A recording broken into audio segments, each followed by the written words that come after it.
So hi everyone, thank you so much for joining us for our second ChildNEXUS Live. Today I am so delighted to have a discussion with Dr. Bibi Pirayesh, who is an educational therapist and founder of the Learning Tree.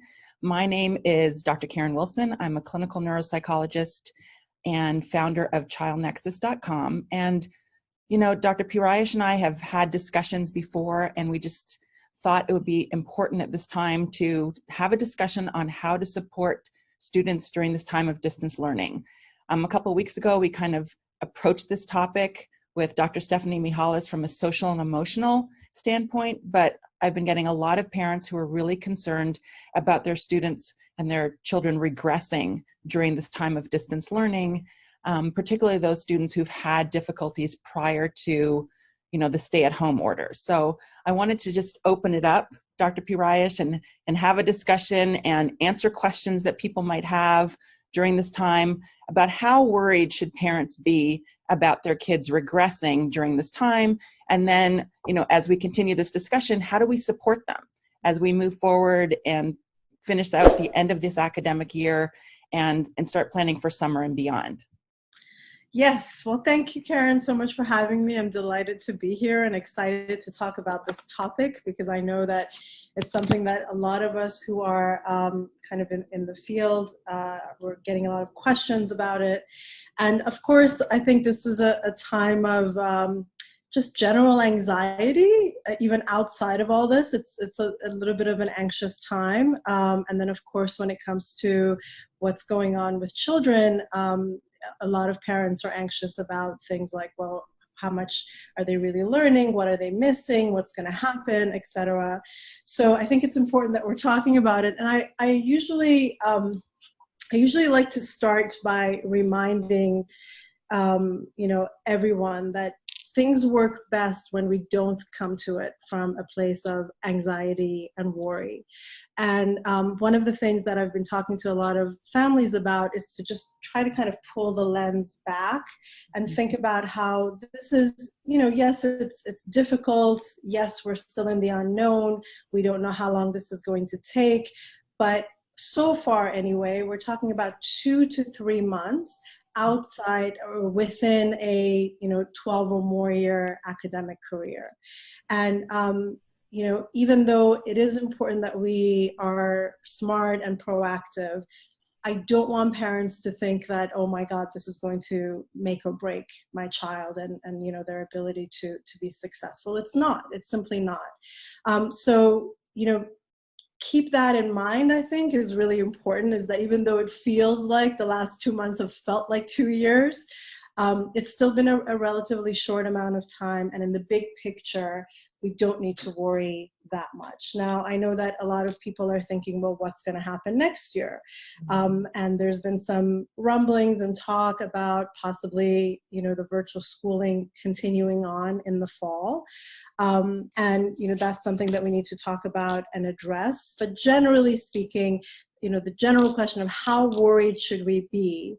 My answer to that is, don't worry, it's going to be okay. We're going to, so far, I don't know about you, but I am just blown away by how everyone has been able to step up to the plate in their own sort of capacities and abilities, whether they're parents or teachers or professionals or the students themselves. And we did switch to virtual learning, and we are finishing out the school year without any warning. And we've survived it, or we are surviving it, and we're going to survive it. So I think that we need to trust in our own abilities, believe in the fact that we'll be able to handle this. And so just generally, I would say, don't worry too much. But then, of course, there are things that we do need to be thoughtful of and proactive about. And of course, we'll talk more about that. Absolutely. And I think that's a really good point about the fact that this is 2 to 3 months out of years of academic experience, correct? Right. And also, this is not something that, it might be very new to some people, but in the history of schooling or it's not an unprecedented thing.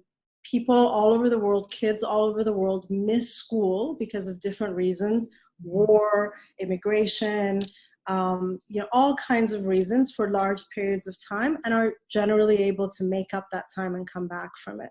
So, we don't necessarily hear stories of, oh, I just became a failure in life because I missed, 6 months of school or something. So I think that it's really easy right now, just because we're in this unknown place, to fall into that doom and gloom thinking. Mm-hmm. But generally speaking, we're okay, and we're going to be okay. Absolutely. And I just want to mention too that we really want to hear from everyone who's on this call and who's watching and listening. We want your questions. So feel free to add your questions to the chat, and we will answer them live right here, so you can have some answers to your questions or comments on what it is that we're discussing and talking about at this time. So I think that you've really framed this experience that we're having in a very positive and optimistic way. And we also know that kids before COVID-19 had their own differences in terms of their ability level and their struggles.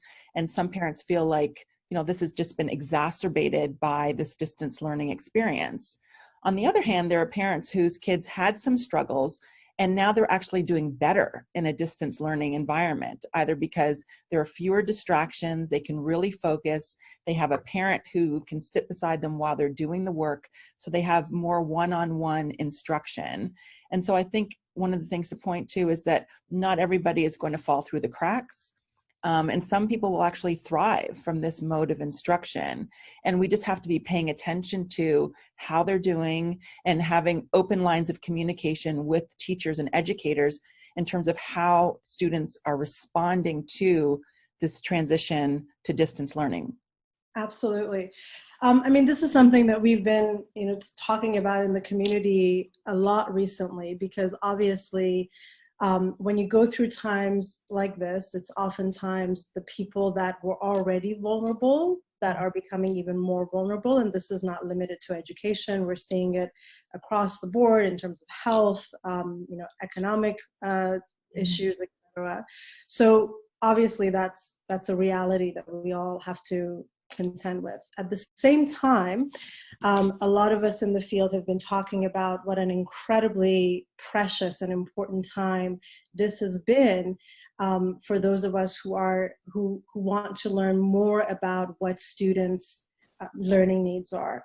Mm-hmm. And I did a webinar a few weeks back on executive functioning and helping kids with executive functioning difficulties during the virtual schooling.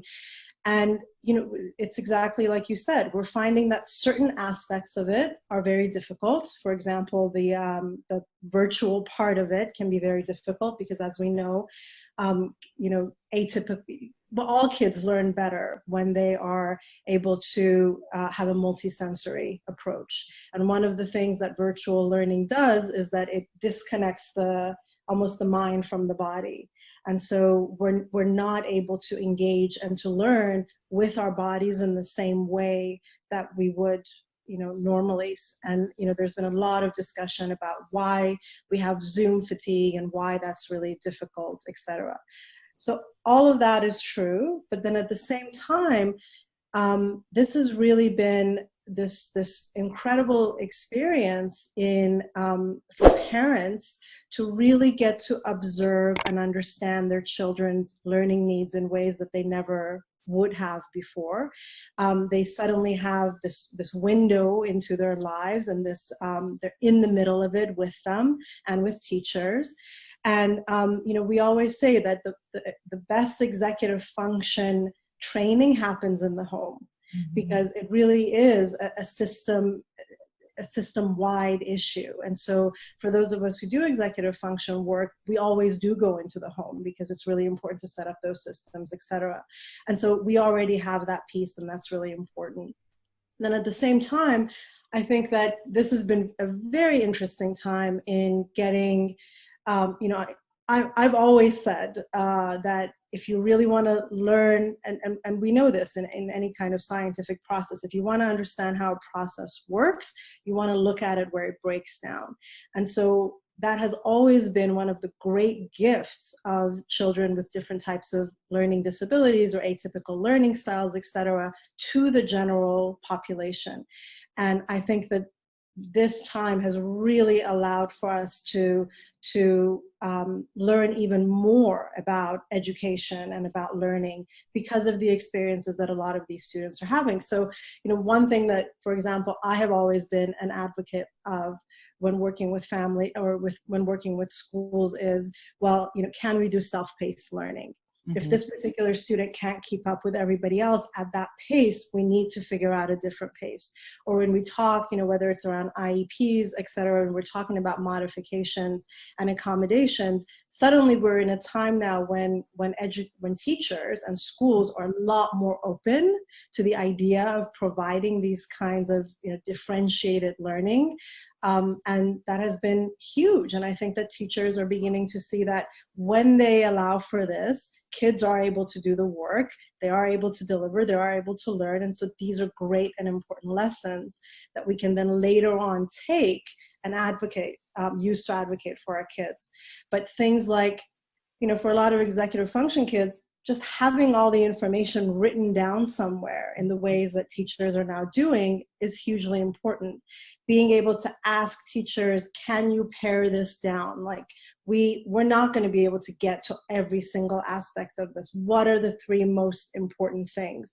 And teachers are a lot more willing to do that right now. They want to do that right now because they're finding themselves in a difficult position of not really being able to deliver their curriculum in the same way. So they're looking to see what the important aspects and factors are and making sure that kids walk away from those.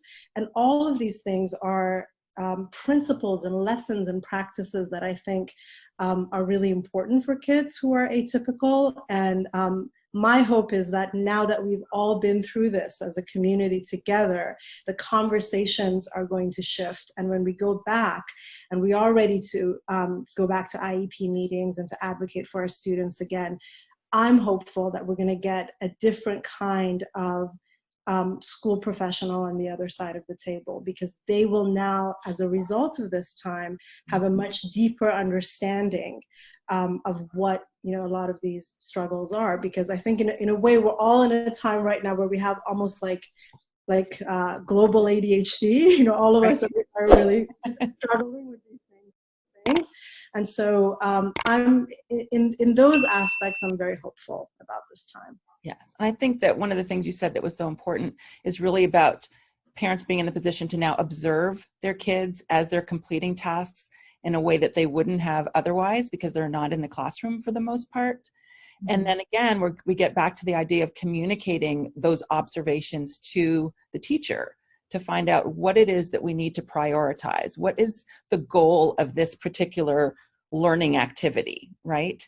And how can we achieve that goal in a different way if the way it's being presented or the expectations are not working for my child and the way he learns or the way he's kind of functioning at this time during this time of distance learning. So I think that's an important point as well. Exactly. And so we have a question here. Someone has asked, April has asked, how would you recommend motivating a child who feels overwhelmed by working independently? Yes. Well, so I think that is another kind of important aspect of this that we need to address.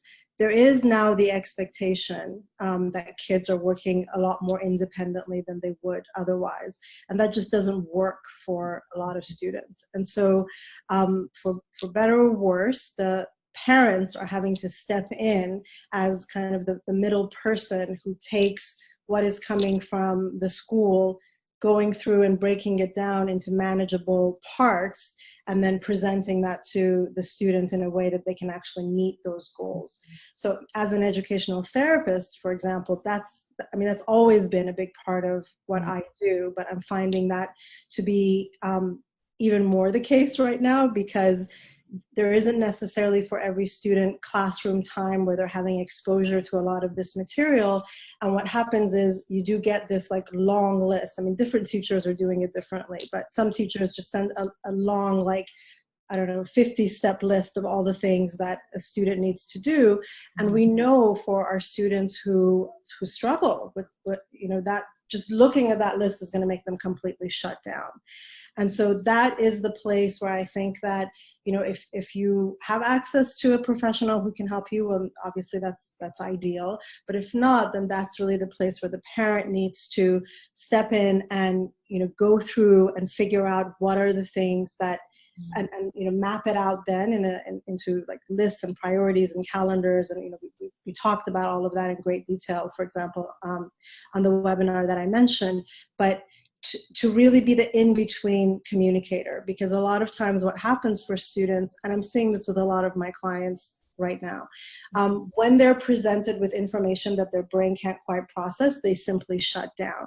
And it's that shutting down that then presents itself as, oh, he's being lazy, or she's not really doing the work, or procrastinating, or not motivated. I don't see it as any of those, or as a motivation issue. I think that all of us, when we're presented with a task that we understand what is expected of us, and we know there's a little bit of challenge in it, and there's a beginning, middle, and end, and we're clear on what we need to do, we can step up to the plate and do that. Now, for a lot of our atypical kids, that can be very difficult, and teachers don't necessarily understand that, and they're under a lot of pressure right now. So that really has to be the place where another person needs to step in and be the middleman or woman. And I think too, oftentimes when you talked about feeling overwhelmed, that's where mindset comes in, where kids might think this is just too much. There's no way that I can do this. And parents have to kind of, like you said, step in, and it may be, breaking up this task into smaller chunks, like you were saying, but also to work with this child on their mindset. It does seem overwhelming. Let's empathize. Let's meet them where they are. And let's just take a piece of this and work on this right now. We'll worry about the rest later, which decreases the feelings of overwhelm if we're just taking this small piece. And I also think that kids need much more breaks now than they did in a classroom setting. Because when they were in the classroom, they may have been working side by side with a peer, and they're sharing their ideas. I'm writing about this. What are you writing about? Or I'm going to add this. And they lose that camaraderie with their peers, and working independently can be very isolating and feel very lonely, and also feel very overwhelming. And so I think we have to be attuned to those feelings that the child is experiencing and give more breaks as necessary, right? Let's work on this for 10 minutes, and then we're going to go outside. We're going to grab a snack. We're going to, talk about something else. We're going to go jump rope. We're going to shoot some baskets. We're going to go for a small walk around the block, breaking those tasks up in a way that you wouldn't normally do in a regular academic setting. Absolutely. And, you're pointing to something that I think is really important, which is that connection piece. Mm-hmm. I think that what we're missing now more than before is, like you said, when a student is in class, they can have that connection with a peer, they can have that connection with their teacher. If they don't like a teacher, there might be another teacher, whereas now none of that exists. And so, it is in some ways a burden, but in other ways it can be a gift. But that's why I think the role that parents are playing right now, more just in kind of creating that connection and letting them know that they're there for them and reassuring them, that's going to go a much longer way in helping with that motivation piece, I think, than anything else. Absolutely. Absolutely. And I think some parents, who might be seeing their kids struggle during this time, maybe they're seeing this for the first time, are thinking and considering extending distance learning into the summer, right? So after the school says, okay, we're done, you're off for the summer, some parents think, I'm still worried about my child regressing. I don't feel like they got everything from the distance learning experience. Perhaps I should extend and create my own distance learning experience for them through the summer. What are your thoughts about that? Well, there's a lot. There's a lot out there right now, a lot of questions and opinions about what needs to get done in the summer. And I read something in the Washington Post the other day about, this education catastrophe and, what are we going to do? And there are districts that are talking about having mandatory summer school. And then there's people who are talking about extending the school year or starting it really super early in order to make up for all this time. And I just don't, in general, agree with any of that. I think that, this was a time that we had to survive. Mm-hmm. Kids are going to need a break. Parents are going to need a break. And teachers are going to need a break. Mm-hmm. And, we forget because we've been sort of living these really fast-paced lives for quite some time now. And one of the things that this whole crisis has really forced us to do is to slow down.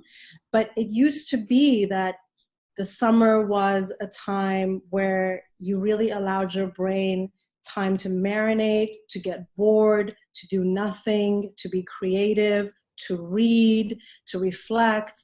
And I don't necessarily think that it's a good idea to try to just fill kids' day with like Zoom sessions and this class and that class and this group and that group. I do think it's really important that people familiarize themselves with some of the science behind the Zoom fatigue, because I think one of the things that happens in response to the anxiety about missing school is to try to just replicate it virtually. And I think that there's so much that happens to the brain when you have to interface in a virtual setting, that is really not good for you. And so I don't think that just trying to fill, because I know a lot of parents are worried about, well, we can't go outside. What are we supposed to do? I have to have them busy and they have to be working on something productive. I really think that this is yet another opportunity for us to learn from sort of what those of us who've been in the sort of learning disability world a long time know, which is that a little bit of really intense explicit instruction is going to go a much longer way than spending 6 hours in kind of connected, kind of not. And so I would say that we should spend the summer actually resting and remembering that it's in that rest time that a lot of our learning actually happens. But of course, I'm also aware of, a lot of people have been citing all the research on the summer slide, and, maybe we need to go to that research to figure out what we need to do this summer. And, I always found that research to be a little bit controversial anyway. But it's not, I don't want to say, for the types of students that I see, I do for all of them recommend that they continue to do some work over the summer. So I'm not saying just check out completely and you do nothing and you come back and you expect that there's no regression at all. However, I think that should be something that is really well thought out, that is very targeted and based on that particular student's needs, and thoughtful, and in a much more compact package than we would expect. So for a lot of my students, again, depending, because we know that the summer slide, for example, in math tends to have much lower numbers than in other areas. So, if a student is doing 15 minutes of math work a day over the summer, that's sufficient. For a lot of students, that's sufficient. Just to sort of keep their skills sharp. My recommendation for a lot of my students is some kind of processing skills program over the summer, because really working at the underlying skills can be more important. The content you can always learn. Of course, there's variability in terms of where you are in your education. So obviously, if you're a high school student and you need to learn your AP chemistry content because you're going to have a test, that's a different topic. But generally, I think really trying to do more targeted work where you're working on the underlying learning skills can be helpful. And not as time consuming, and it won't feel like academics. And that's really important too, because kids they're spent right now. And I think that tending to their mental health is going to be a lot more important over the summer than anything else. Yeah, I think those are really great points. And I think we come back to communicating with educators in terms of how is my child doing and where are the gaps? Is there any area where we need to focus over the summer? And then you as a parent decide what that focus will look like, right? What that will look like. And it sounds like what you're saying is rather than doing, a 4 hour a day, tutoring program, that really small chunks of time, maybe with the support of an educational therapist, would be more beneficial than having them continue on this distance learning trajectory over the summer. And it sounds like they really do need a break. Yeah, I mean, like I said, every child is going to be different. Mm-hmm. But I think this rush that we're seeing right now, where everyone's like, I got to get my kid into this program or to this camp or virtual tech camp, and we're going to just plop them in front of a computer again for hours on end. I don't agree with that at all. Yeah, and I think it's true that the brain needs a break, particularly from spending all of this time focusing and at screens, whether it be a tablet or a computer over an extended period of time. The students do need a break from it. They do need a break. And learning doesn't always take place, and a lot of learning doesn't take place via traditional methods, right? And you talked about the summer. The summer is usually a time when young children play, right? And there's a lot of research behind the learning that takes place during play, right? The problem solving, the back and forth, the being in tune to the expectations of others and figuring things out. So there are other ways for children to learn and continue to build on their skills that doesn't involve a Zoom session. Absolutely. And I think that so much learning for older kids happens in figuring out, social interactions. It happens we're in such a unique time right now. I think it would be a lot more interesting, for example, to try to engage our children in deep and meaningful ways, to have them kind of think about and reflect on what it is that we're going through right now, or to give them an opportunity. If you can do, deep reading of a few books over the summer, you are hitting so many important skills, and you're engaging with your child. That to me is a lot more valuable than having your kid in 100 different classes. Absolutely. And if you can co-read that book with your child, that's even better, because then you can have a discussion about it over the dinner table and, exchange ideas and thoughts about different aspects of the book, which further enhances, comprehension and things like that. And I think the same is true for even writing.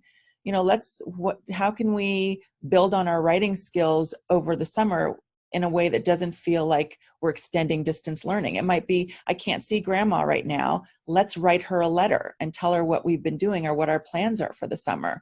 Or let's write a letter to the frontline workers, thanking them for the work that they're doing. So there's a lot of ways we can get at those underlying skills in a way that doesn't feel like a continuation of the academic curriculum.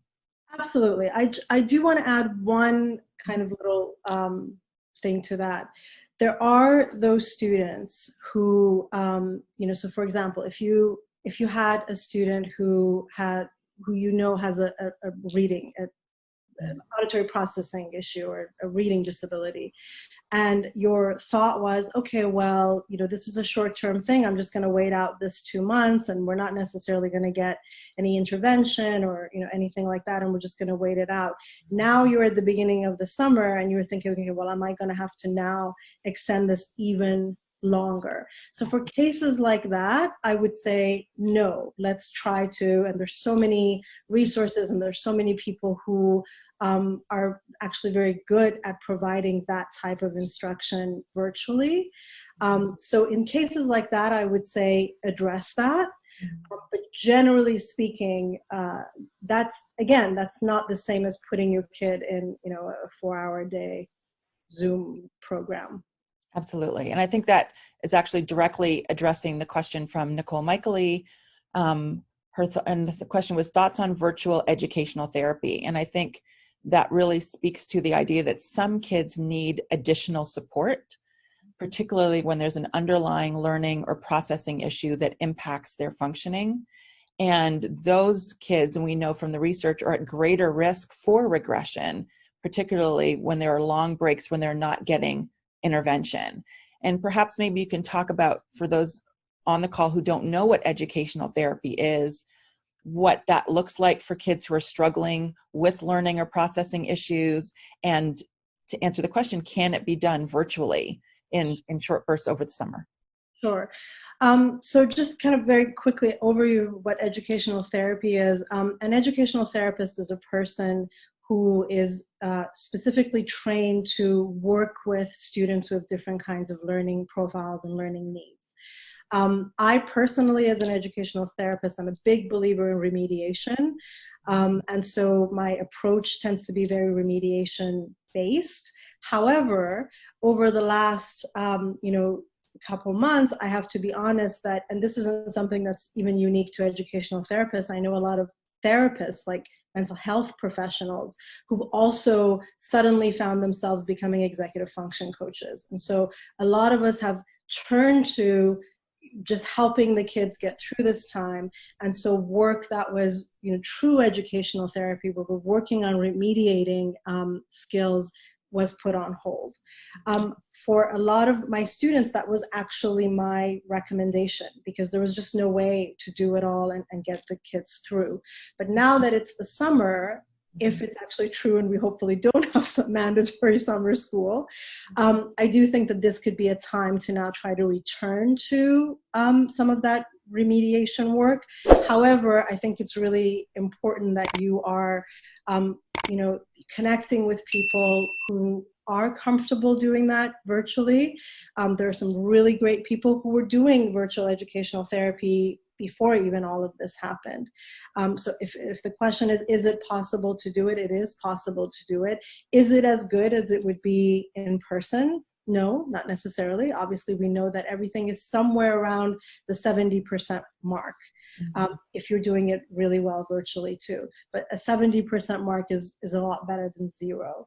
So especially for kids, who, and this is, I think, really important in reading, because the more you prolong and you don't remediate the learning difficulties, the worse. So educational therapy is possible. It will need the involvement and engagement of parents in more ways than it would otherwise. But that is something that, again, depending on that particular student, I do think that that's something that parents can do over the summer. Right. And really, when you're talking about educational therapy, you're really talking about addressing, again, those underlying issues that lead to the difficulties that parents and educators see. And so when I think about kids who struggle with reading or the phonological processing, and some of those students are diagnosed with a dyslexia, it's really differences from the research is showing us. It's a difference in the way their brains are wired. And the exciting thing about the educational therapy and the work that you and others do is that when we intervene and target those underlying pathways in a multimodal way, the students not only improve their reading, but we actually change the way their brains are wired so that those pathways become more efficient. And so students make a bigger leap and a more efficient leap from learning to read to reading to learn, which is ultimately what we want them to do. Absolutely. I mean, that is the business of educational therapy. It's the rewiring of the brain so that students are using the most efficient pathways. And it is something that happens best when it's multimodal, and of course we're a little bit limited in that regard right now, but it's still absolutely possible, and people are doing it, I'm doing it, and we're seeing results, so we continue to see results. But I think that it's really important, and to sort of come back to obviously the work that you do, Karen, it's really important that we are clear on what the students' actual needs are so that we can give them targeted instruction, as opposed to just plopping them into like a Kumon type class and hoping that they figure it out. One thing that I've also been hearing that is really worrisome for me is I'm hearing talk of some people saying, oh, well, let's just have students repeat the school year. And I think, and this is something that we sometimes also hear for students who are different learners.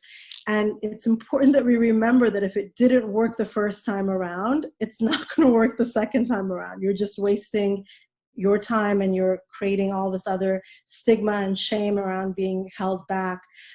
So I think it's really important that we use the knowledge base that we have about how learning works to make our decisions about, you know, what we do in terms of schooling now. So repeating, doing the same thing for a longer period of time is not going to help. You have to do it differently. And that's where really trying to assess what's going on and diagnose and then intervene becomes really important.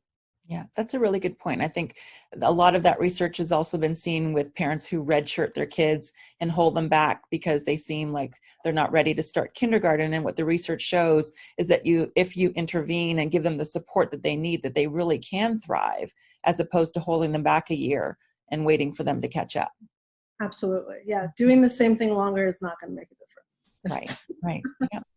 So I really want to encourage any questions that individuals on the call might have. We've answered a couple, but we are here and available to answer any more questions that people might have as they're thinking about supporting their kids or their students as they get ready to transition, because the school year is almost over. Get ready to transition to ending the school year and then determining what to do for summer, particularly since a lot of camps have now been canceled for kids for summer. So parents are trying to figure out what to do. But I love the idea of taking that time to really connect with your child. And there's a lot of research on connection and how it enhances not only learning, but overall well-being, you know, of a child and of a family.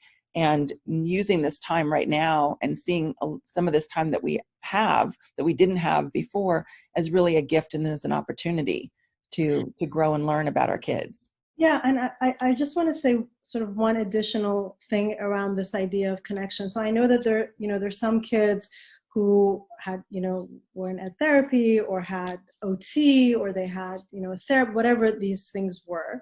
And then for different reasons, whether it's economic reasons or others, parents have decided to maybe cut back on some of that stuff. And that's completely understandable. And obviously every family has to make their own decision.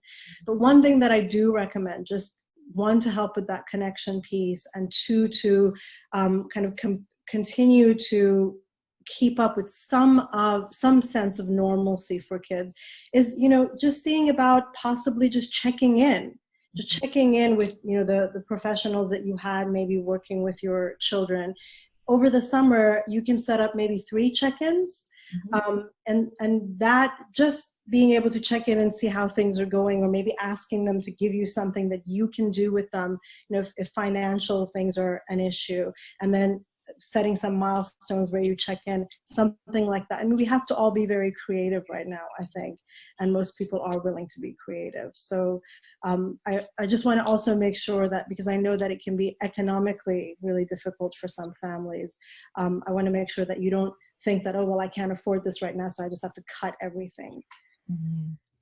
And there are a lot of good resources that have become available online where before there was a charge associated with it, but now there isn't, given the health crisis that we're in. Someone asked a question about recommendations for kids in dual language programs. And so I don't know if you have any thoughts about that, but I think, again, if we think about exposure is really key. If the parents are not fluent in that target language, then we want to, again, expose them as much as possible to that other language they're learning. But again, don't feel the need to replicate the school environment, because over the summer, they would have not had that experience anyway, right? Unless they were doing a dual language summer school. And so get tips from the teachers in terms of what they can do. They maybe continue reading in that second language, doing reading and doing audiobooks so that they're exposed, maybe watching some television programs in that other target language. Those are ways to kind of keep it active in their brains. But what we know about the brains is that they're very plastic, they're very amenable. So even a short break won't mean that they're going to lose those skills that they've been building over time. They will pick them up. Kids are profoundly resilient, and their brains are already pre-wired, and that strength and those pathways are there. They've been laid down, and they will continue to jump on those pathways, and they will continue to connect with each other once they get re-exposed to that dual language.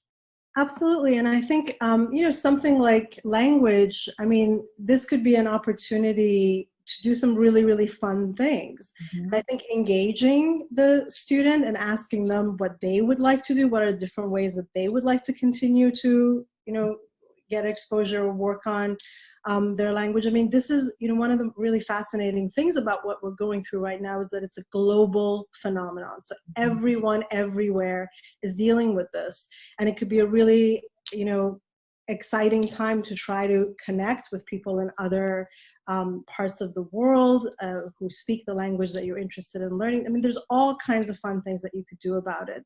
And I think that engaging the child in the conversation and trying to come up with creative different things that you can do together, I mean, that is really what a summer is meant to be for. So I think that turning our attention and trying to do that, again, is better than panicking and trying to do everything. Absolutely. And there are a lot, I love the way you talked about it globally, because, this is a time where a lot of families would go on vacations to different parts of the world, and they're not doing that now because of this crisis. But a lot of museums and, other kind of places have opened up virtual kind of opportunities for people to go and visit those places. So, if you're studying French or you're studying Spanish and that's the dual language, then you can go to these museums in other parts of the world and get guided tours in that target language. So there are a lot of ways, fun ways to continue with that learning in another language. Absolutely. And because we're sort of in this global pandemic together, I think it's a time where people are really are really open. They want to hear about and from others. They want to share. They want to connect. So I think reaching out. So for example, if you're doing something with one of the museums, so many museums have incredible educational resources. They would love the opportunity to kind of connect with kids and help them come up with something that they can do over the summer. So it's also a time to really encourage our children to initiate things on their own, because the world is going to be a lot more responsive to them now than it would be otherwise. And I think that they might be surprised after they get back. Yes, I agree. So as we're kind of moving and preparing for summer, when I think about summer, I think now is just a great time, again, for connection, like we've been talking about, but also an opportunity to really build resilience in our kids, right? This has been a challenging situation. Kids learn by watching us and what we do and how we respond to situations. And we've been modeling how to respond this whole time. And they've been watching us very closely, right? Mm-hmm. And we can continue to build that resilience by continuing discussions, by talking out loud, our problem solving, thoughts, things that we would usually kind of process in our heads. We now are thinking them out loud. We were going to go on vacation, but we can't do that. What are some other things that we can do over the summer that might be fun, and engage in that discussion and get ideas out there? And then if an idea is something that typically would not work right now, well, let's talk about why that wouldn't work. So it provides an opportunity to problem solve, right? And again, we talk about using the opportunity to build resilience and to continue building skills. Problem solving is an important skill. Absolutely. I mean, I have to, for me, I've been really, really surprised by the resiliency that I see in the children that I work with. And I get some of my best ideas from the conversations that I have with them. I think oftentimes, when you first approach kids, they can be kind of like, no, stand up. But if you continue to engage, they engage back, and they come up with some really, really cool things. And like you said, problem solving together, it is a time where we can really help them see how important a part of the conversation they are, because we're all building this and figuring it out as we go. It's not like we have this set way in the world that we're just going to have them follow. So I think in that sense too, it's a real opportunity to engage with them. Absolutely. Absolutely. And even though we're preparing for the next academic year, and we want to not have a free for all over the summer, we want to have some kind of schedule right? But you also want to have a schedule and be flexible with that schedule, right? You want to be able to change things around, but you don't want them, kids who normally go to bed at 7 o'clock staying up till midnight, right? So you want to have some kind of a schedule, some kind of rules, but you want to have flexibility in there as well, and really have a discussion and a dialogue on what do we as a family want our summer to look like, right? What are some things that we want to do? What are some things that we need to do? And then we think about our own mental health. It's not only about what we need, but how can we give to others? How can we support our community, our neighbors, our other family members? Because that also enhances our own mental health when we're not only kind of thinking about what we need, but what others need. And there's a lot of research on giving and gratitude and how that enhances mental health. And we know that the second pandemic is really associated with mental health.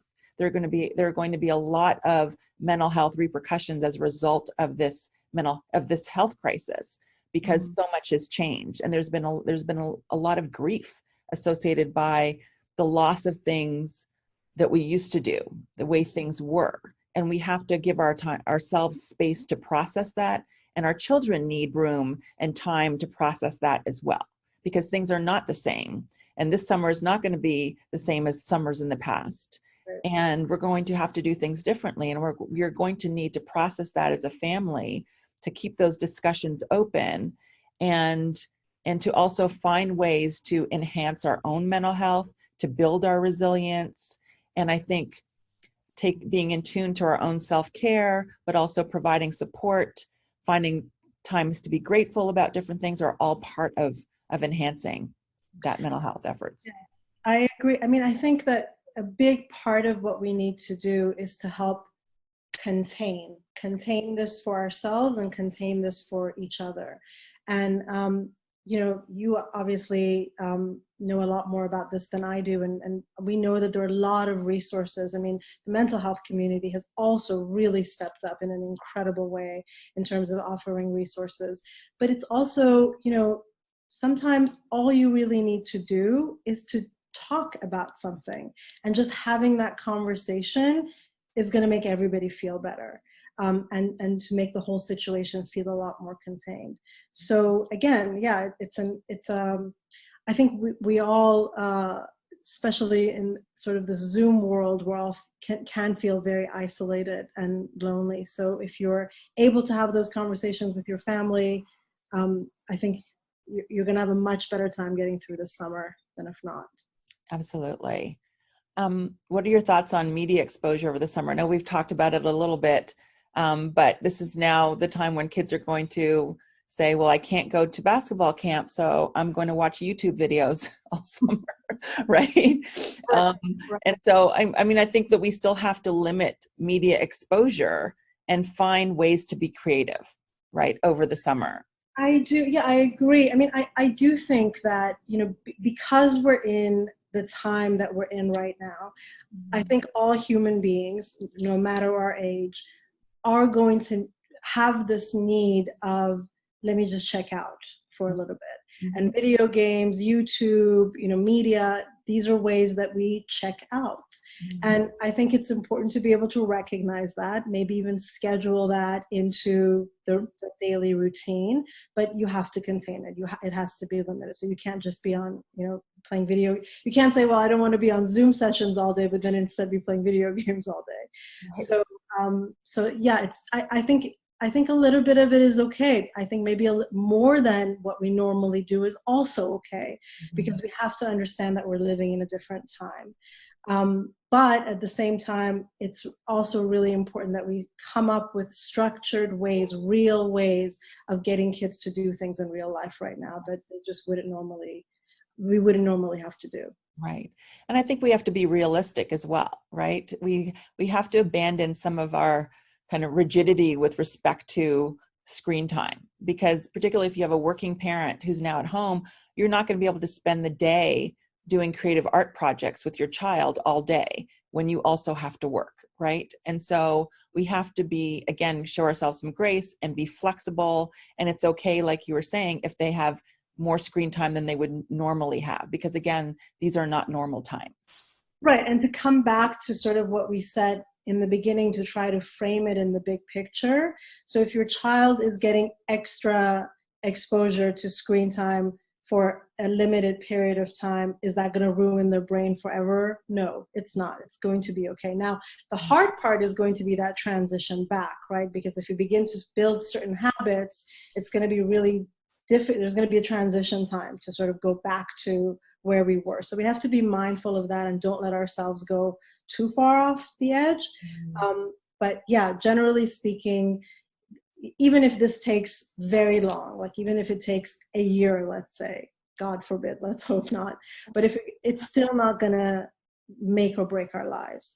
So keep that in mind, keep the big picture in mind, and hopefully, like you said, that will help you have some grace with yourself.